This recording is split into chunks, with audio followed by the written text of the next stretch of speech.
예, 반갑습니다. 예, 트리니티 신학교에서 선교학을 공부하고 있는 강희창 목사입니다. 제가 기억을 더듬어 보니까 작년 5월쯤에 와서 말씀을 전하고 또 다시 오게 되었습니다. 다시 불러주셔서 너무 감사하고요.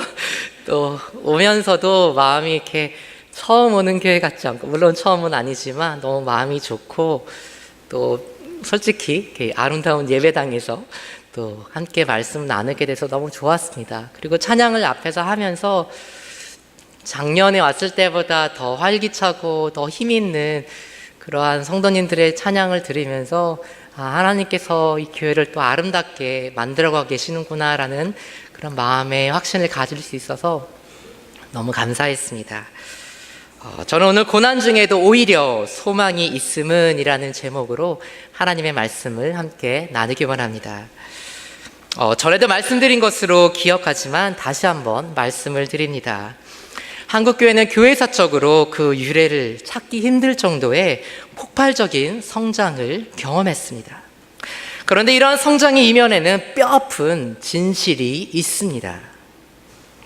그것은 바로 한국교회가 그동안 복음을 왜곡해서 가르쳤다는 것입니다. 그리고 그 왜곡된 복음이 폭발적인 수적 성장의 중요한 요인이 되었을 뿐만 아니라 오늘날 한국 기독교가 개독교라 불리는 주요한 원인이 되었습니다. 한국전쟁이 모든 사람들이 힘들고 어려운 시절을 보낼 때 많은 교회들은 축복과 번영을 약속했습니다. 한마디로 예수 믿으면 그 다음에 뭐죠? 만사 형통한다 라고 약속했습니다. 그러나 예수를 믿으면 때로는 애매히 당하는 고난도 감당해야 한다는 것은 잘 가르치지 않았습니다. 그렇게 한 이유는 여러분께서 충분히 짐작하시는 그대로입니다. 그런데 십자가의 복음이란 무엇입니까? 죄 없으신 예수님께서 우리의 죄 때문에 우리를 대신해서 죽으셨다는 것입니다. 마땅히 죽지 않으셔야 할 분께서 우리의 죄 때문에 고난받으시고 죽으셨다는 것입니다. 이것이 십자가의 복음입니다. 예수님의 죽음은 영적으로 보면 숭고하고 거룩한 죽음이었습니다. 그러나 또한 예수님의 죽음은 세상적인 관점에서 보자면 억울하고 공평하지 못한 죽음이었습니다. 그렇기 때문에 우리 그리스도인들, 예수의 제자들, 예수의 가르침대로 살고자 하는 성도들 역시 십자가의 길과 순교자의 삶을 살아야 합니다. 우리는 모두 예수 그리스도를 위해 고난받는 것을 합당한 자들로 여겨야 합니다. 단지 예수를 믿는다는 이유 때문에 우리는 세상적으로는 더 힘들고 어려운 삶을 살아야 합니다. 때로는 불이익도 감수해야 합니다. 왜냐하면 고난은 예수를 믿고 따르는 우리 신앙의 본질인 동시에 우리를 향한 하나님의 뜻이기 때문입니다. 베드로전서 4장 12절로 13절의 말씀입니다. 함께 봉독합니다. 시작.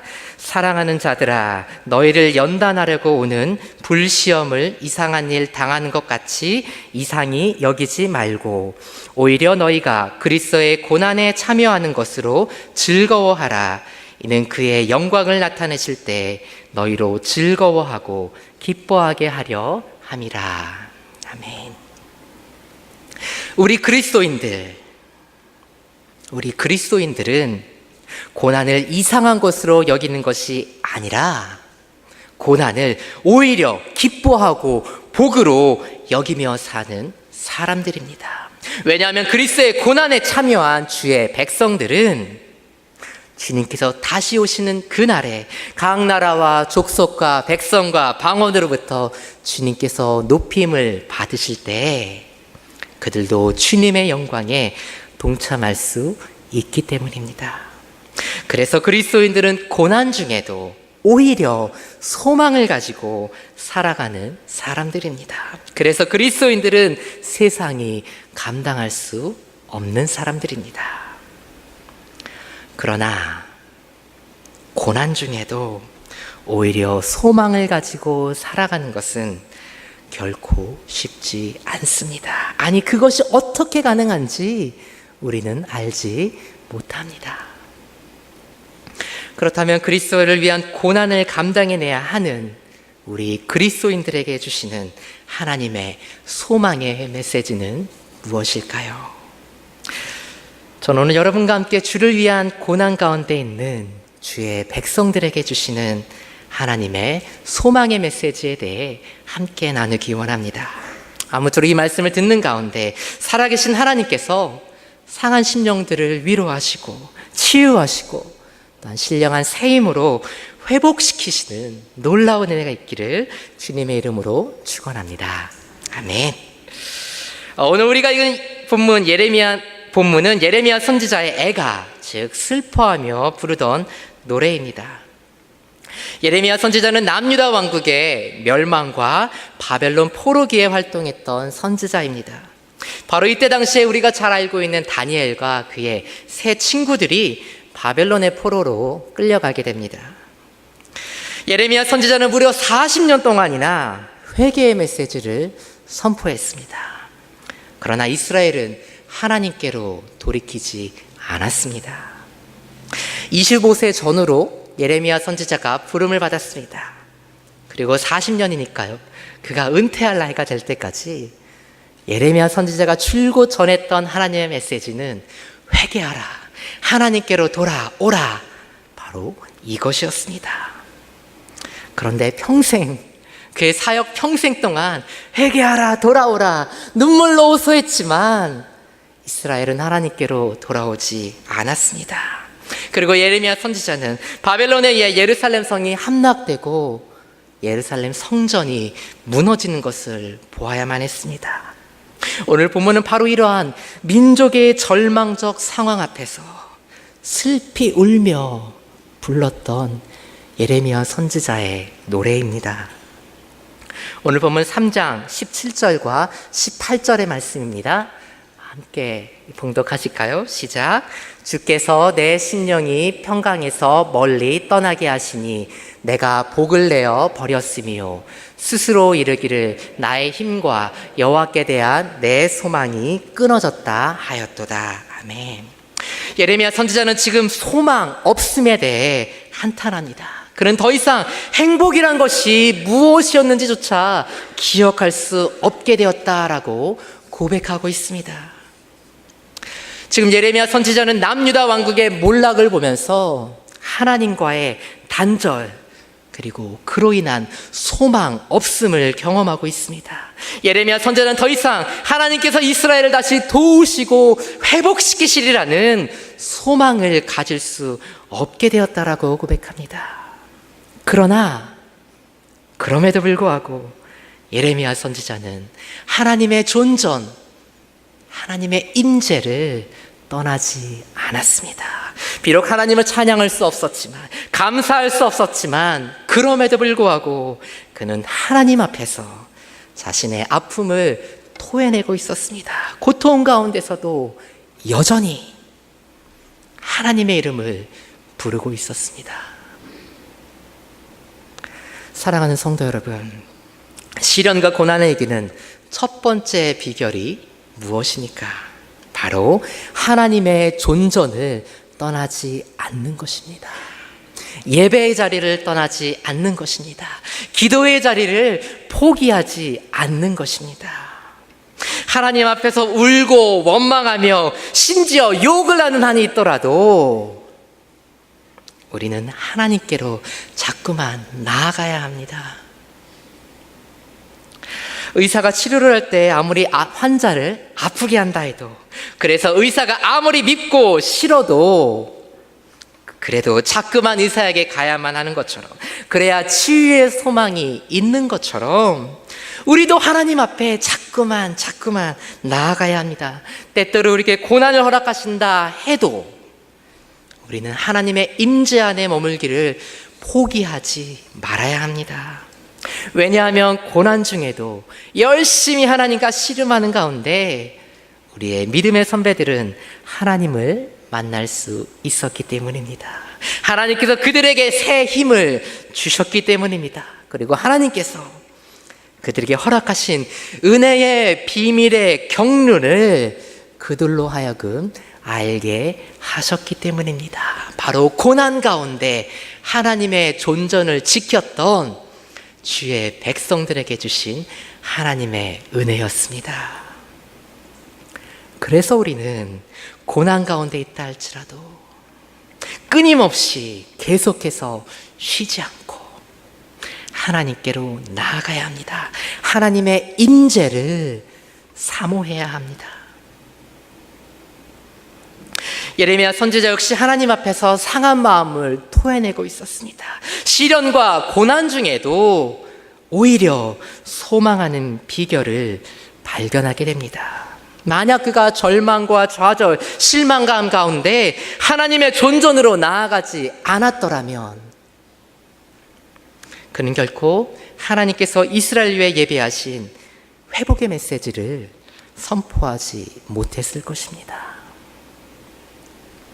두 번째, 시련과 고난을 이기는 두 번째 비결은 바로 하나님의 성품을 기억하는 것입니다. 예레미야 선지자는 하나님의 존존으로 나아갔습니다. 그리고 하나님의 성품, 하나님의 선하심과 인자하심을, 그리고 하나님께서 그동안 그의 삶 가운데, 그의 민족 가운데 행하신 선하신 일들을 적극적으로 그리고 의지적으로 기억해 내었습니다. 예레미야 애가 3장 21절의 말씀입니다. 함께 봉독합니다. 시작. 이것을 내가 내 마음에 담아두었더니 그것이 오히려 나의 소망이 되었사오문. 아멘. 이것을 내가 내 마음에 담아두었더니, 개역성경은 이 말씀을 마음의 중심에 회상했다. 영어 성경은 When I remember this 라고 번역하고 있습니다. 예레미야 선지자는 무엇을 기억해 내었을까요? 그가 마음의 중심에 회상한 이것은 무엇이었을까요? 22절 말씀입니다. 함께 봉독합니다. 시작. 여호와의 인자와 긍휼이 무궁하심으로 우리가 진멸되지 아니함이니이다. 아멘. 예레미야 선지자가 기억해낸 것은 바로 하나님의 인자하심과 긍휼하심이었습니다. 히브리어 원어로 하나님의 헤세드와 라하민을 다시금 마음에 기억하였습니다. 잘 아시는 것처럼 회상이라는 말은 과거를 돌아보고 기억한다는 말입니다. 예레미야 선지자는 지금 비록 고통 가운데 있지만 하나님께서 자신의 삶 가운데, 민족 가운데 지금까지 행해오신 헤세드와 라하민의 선하신 일들을 하나하나 마음에 기억하고 있었습니다. 그리고 그가 그렇게 할 때 그가 내린 결론은 절망이 아니라 희망이었습니다. 왜냐하면 하나님께서는 어제나 오늘아 동일하신 신실하시고 또한 성실하신 하나님이시기 때문입니다. 23절의 말씀입니다. 함께 읽겠습니다. 시작.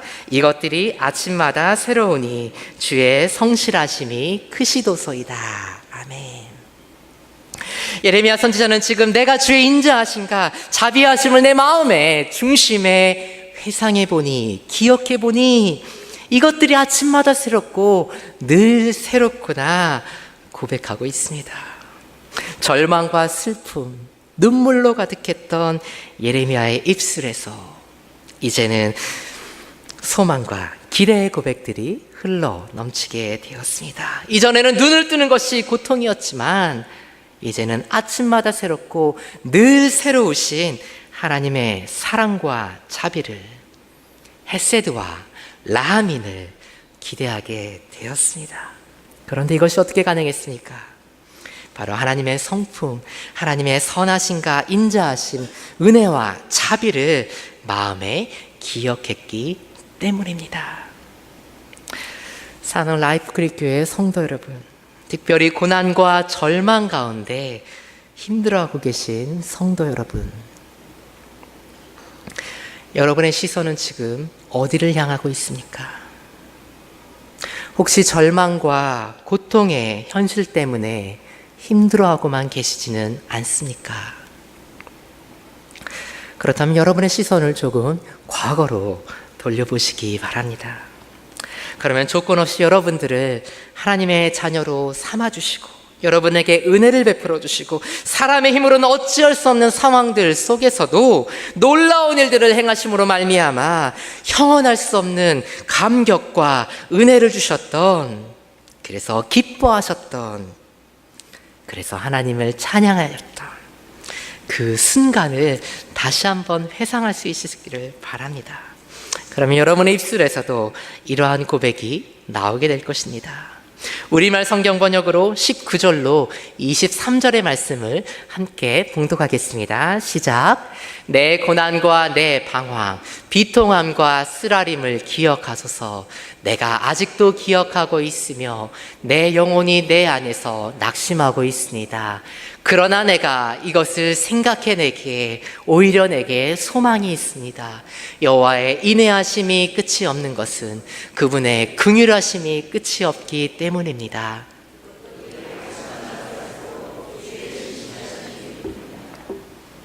아멘. 이제 있는 여러분의 시선을 고통과 고난에 두는 것이 아니라 하나님의 헤세드와 라하민, 은혜와 자비, 성실하시고 신실하신 하나님의 선하심을 다시금 기억하고 마음에 품으실 수 있기를 주님의 이름으로 축원합니다. 세 번째입니다. 시련과 고난을 이기는 세 번째 비결은 하나님의 선하심과 인자하심을 선포하는 것입니다. 예레미야 선지자는 하나님의 존전으로 나아가서 하나님의 성품, 하나님의 선하심과 인자하심을 마음에 기억한 후에 자신의 마음에 기억해낸 하나님의 선하심과 인자하심을 선포하였습니다. 24절 말씀입니다. 함께 봉독합니다. 시작. 내 심령에 이르기를 여호와는 나의 기업이시니 그러므로 내가 그를 바라리라 하도다. 아멘. 내 심령에 이르기를, 예레미야 선지자는 하나님을 기억하는 것으로 그친 것이 아니라 자신의 마음에 기억해낸 그 하나님을 자신의 입술로 자신의 영혼에게 선포하였습니다. 하나님은 나의 힘이다. 하나님은 나의 기업이다. 하나님은 나의 소망이다. 우리의 마음을 위로해준 좋은 대중가요들이 있습니다. 때로는 그런 음악들이 우리에게 즐거움과 위안을 줍니다. 그러한 노래들이 우리의 마음을 만져줄 수는 있지만 우리에게 소망을 주지는 않습니다. 저는 즐겨 듣지는 않지만 가끔 오디션 프로그램도 보고요, 노래들을 듣습니다. 짝사랑에 관한 노래, 그런 노래 들으면 옛날 생각도 나고 마음도 짠해지고 하는 것들을 느낍니다. 대중가요 듣는 것 나쁜 것 아닙니다. 그러나 그러한 노래들이 우리에게 마음의 위로와 즐거움은 주지만 소망은 주지 않습니다. 하지만 찬양은 다릅니다. 찬양에는 상황을 바꾸는 힘이 있습니다. 찬양은 옥문을 열고 갇힌 자들을 풀어내는 힘이 있습니다. 왜냐하면 하나님께서는 이스라엘의 찬양 가운데 거하시는 분이기 때문입니다. 하나님의 주소가 어딘지 아십니까? 찬양입니다. 하나님께서 거하시는 곳이 이스라엘의 찬양, 우리의 찬양이기 때문에 우리가 하나님을 찬양하고 선포할 때 하나님께서는 그 찬양 가운데 임재하십니다. 그리고 우리의 찬양 가운데 역사하십니다. 찬양이 왜 좋은지 아십니까? 찬양은 우리가 우리의 마음으로 하나님의 성실하심과 인자하심, 자비하심과 은혜로우심을 우리의 마음에 다시금 떠오르게 하기 때문입니다. 그리고 그것들을 계속해서 우리의 마음에 확신시켜주기 때문입니다. 마치 나의 살던 고향은 꽃피는 산골, 고향에 관한 노래를 부를 때 우리가 자연히 고향을 기억하게 되는 것처럼 우리가 하나님의 선하심과 인자하심을 계속해서 노래할 때 우리는 자연히 우리의 마음 가운데 하나님의 선하심과 인자하심을 기억하게 됩니다.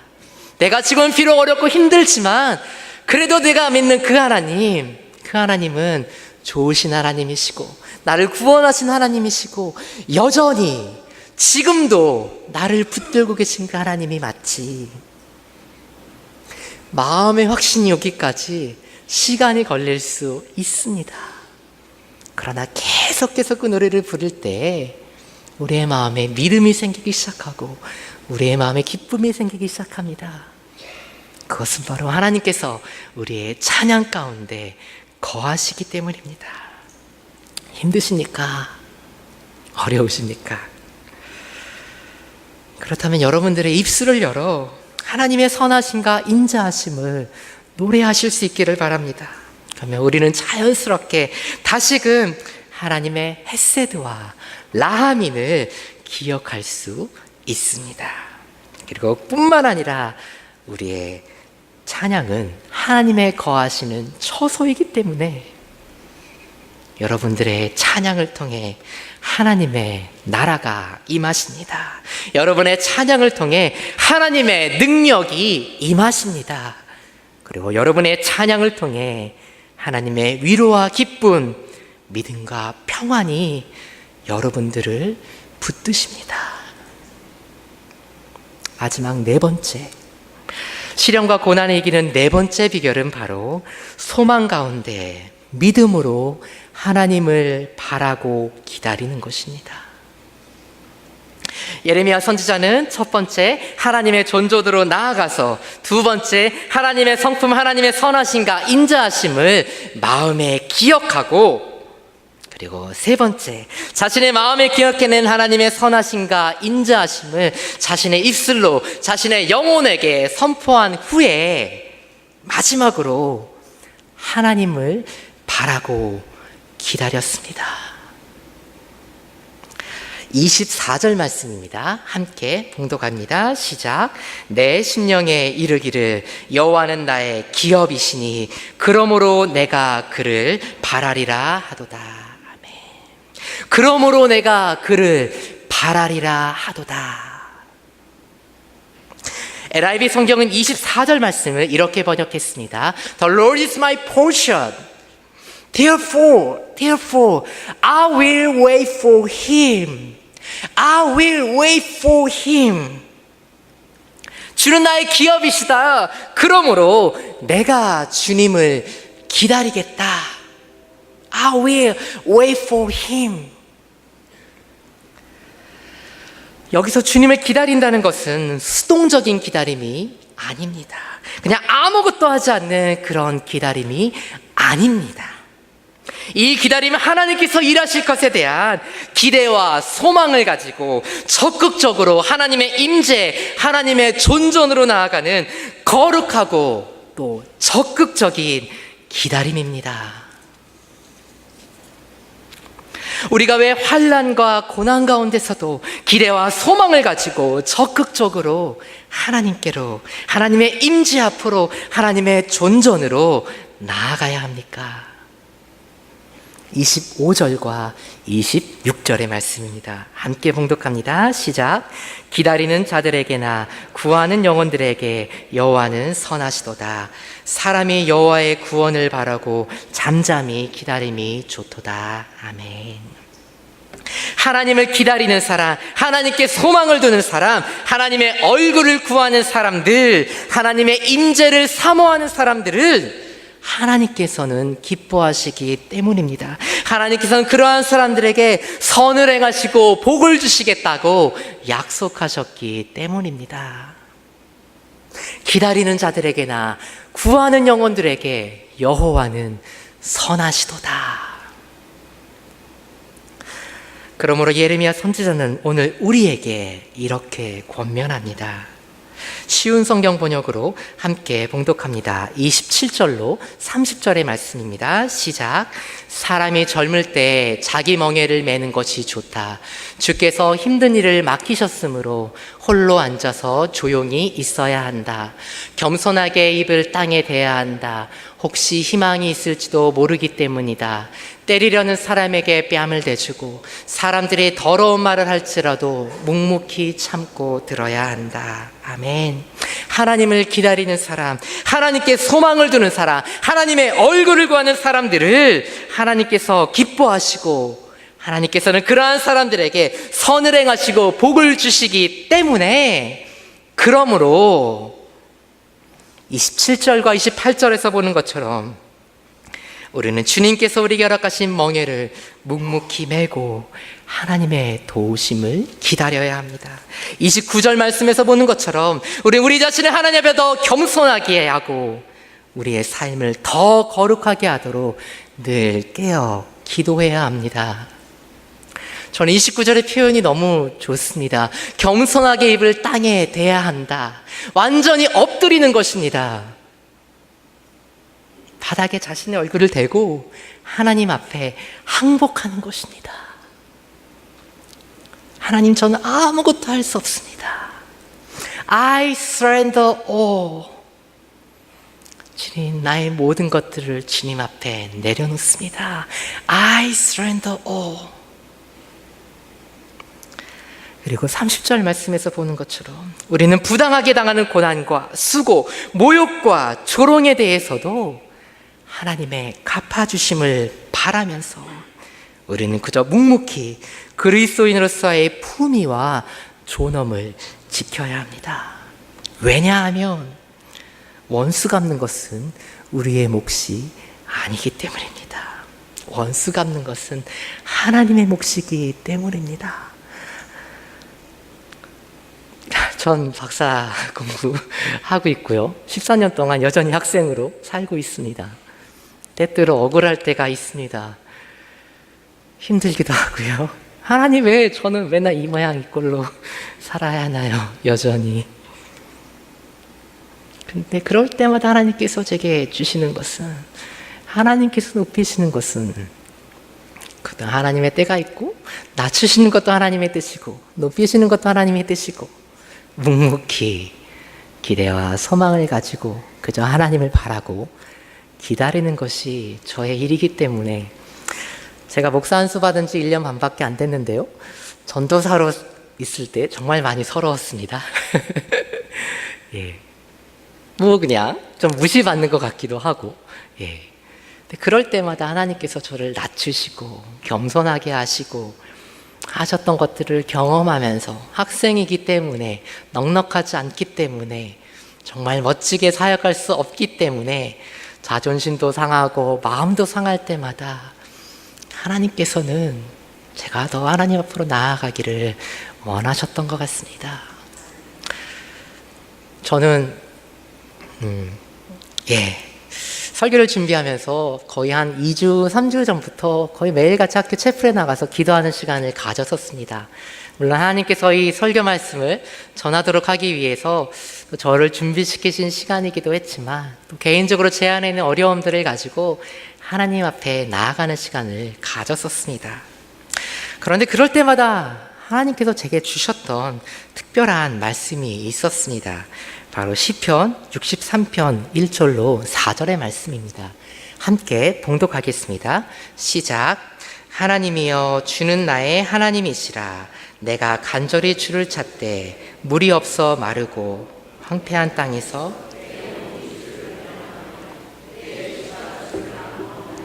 그래서 내가 주의 권능과 영광을 보기 위하여 성소에서 주를 바라보았나이다. 주의 인자하심이 생명보다 나음으로 내 입술이 주를 찬양할 것이라. 이러므로 나의 평생에 주를 송축하며 주의 이름으로 말미암아 나의 손을 들리이다. 아멘. 이 시편은 아들 압살롬의 반역을 피해 피난을 가던 다윗이 지은 시입니다. 다윗은 지금 유다 광야 한복판에 있습니다. 다른 어떤 사람도 아니고 자신이 정말 아끼던 그 아들로부터 배신을 당했습니다. 신발도 신지 못하고요, 정말 주랭랑을 쳤습니다. 어떤 사람들은 다윗을 저주하기도 하고 조롱하기도 했습니다. 바로 그러한 때 피지컬리 실제적으로 광야에도 있었지만 그의 영혼도 광야에 있었습니다. 채플에서 하나님을 예배하고 기도할 때마다 제가 좋은 말만 했을까요? 아니요. 원망도 많이 했고요. 한탄도 많이 했고요. 욕도 했습니다. 하지만 하나님의 존전을 떠나지 않았습니다. 그런데 그때 하나님께서 제게 주셨던 말씀이 바로 이 말씀이었습니다. 1절 말씀에서 보시는 것처럼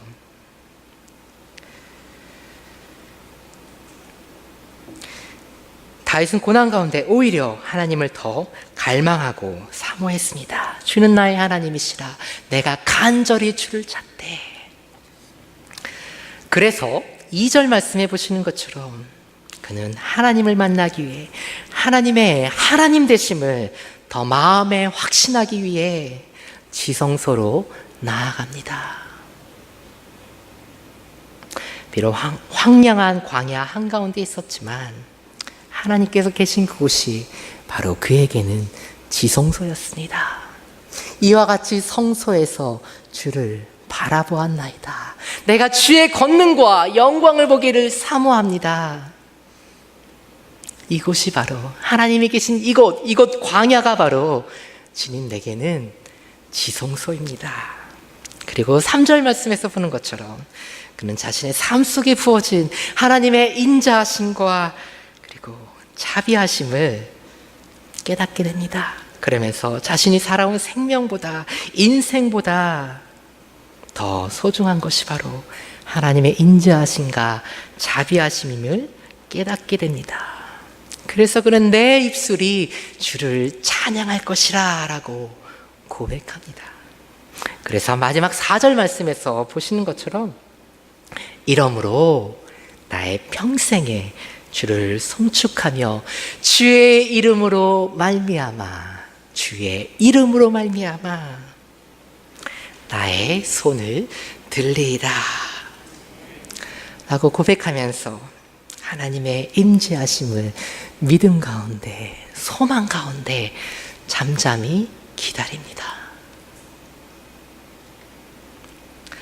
사랑하는 성도 여러분, 하나님의 존전으로 하나님의 임재 앞으로 적극적으로 그리고 의지적으로 나아가서 하나님의 성품과 하나님의 행하신 일들을 마음의 중심에 다시 한번 기억하고 하나님의 성품과 하나님의 선하신 일들을 입술로 선포하고 소망 가운데 믿음으로 하나님을 바라고 기다리는 것, 이것이 바로 예배입니다.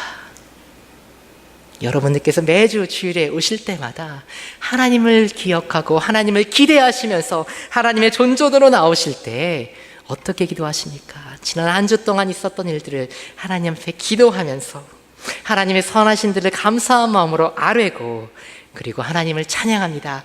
그리고 하나님의 말씀도 듣습니다. 그리고 마지막에 우리가 무엇을 합니까? 하나님의 임재하심을 바라고 기다리는 것입니다. 하나님 오늘 시간 내 마음에도 찾아와 주셔서 나의 영혼을 주님의 영으로 채워주시옵소서. 나의 영혼을 주님의 말씀으로 채워주시옵소서. 나의 영혼을 주님으로, 주님의 생수로 가득 채워주시옵소서. 하나님의 존존으로 나아가서 믿음으로 그분을 바라고 기다리는 이 과정, 이것이 바로 예배입니다.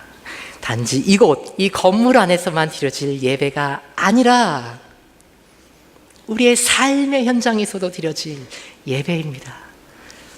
하나님, 저 고객이 저 마음을 너무 상하게 하는데요. 하나님, 저 교수님이 저 너무 힘들게 하는데, 하나님, 저 거래처에 있는 사람, 이 자식이, 남편이, 아내가 그럴 때마다 어떻게 하시겠습니까? 이와 같이 성소에서 주를 바라보았나이다. 하나님의 임재를 사모하심으로 그분의 존존으로 나아가서 그분을 기억하고 그분의 선하심을 선포하고 기대와 소망을 가지고 믿음으로 그분을 바라보는 것입니다. 그분을 기다리는 것입니다. 이것이 바로 우리가 고난 가운데서도 주님께 올려드릴 우리의 예배입니다. 이것이 바로 고난 중에도 오히려 소망이 있습니다 라고 고백할 수 있는 비결입니다.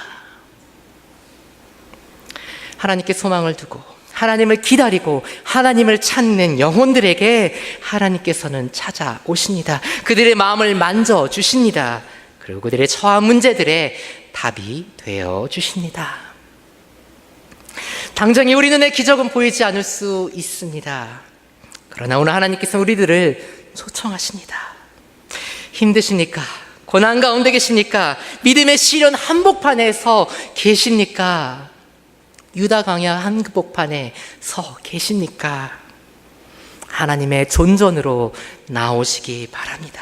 성소를 향해 손을 들고 하나님을 바라시기 바랍니다. I surrender all. 주님, 항복합니다. I surrender all. 회상하고 선포하고 기다리라. 기억하고 기도하고 기대하라.